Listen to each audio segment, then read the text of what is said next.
My name is Professor Alan Harding. I'm the director of a research institute here at Manchester called the Institute for Political and Economic Governance, which is a rather grand-sounding title. We do lots of work on cities, obviously, subnational development and policy and governance issues generally. I've been fortunate in a sense that I've been here for 4.5 years now in the University of Manchester, but I've spent over a decade in Greater Manchester and was working on the city for at least 10 years before that. So a lot of my research has actually been on Greater Manchester.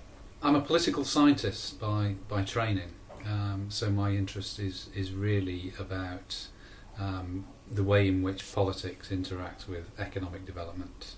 So my big idea is basically trying to pose the question, can cities act? And what happens when cities do act?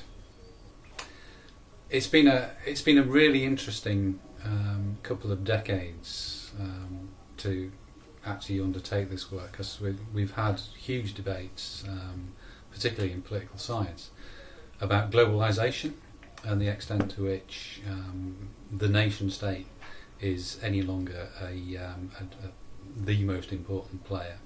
So what cities do and how they do it has become important not just to people like me who are interested in researching this stuff, but has become a really big live policy issue for governments across the world.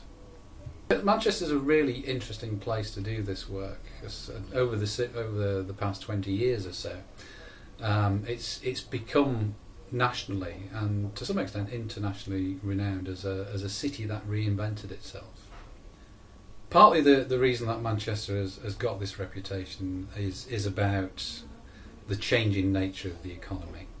So a big place like Manchester would have been expected to do well over the last 15 years or so before the big financial crash of 2007, simply because it's big, it's dense, it's varied, it's well connected.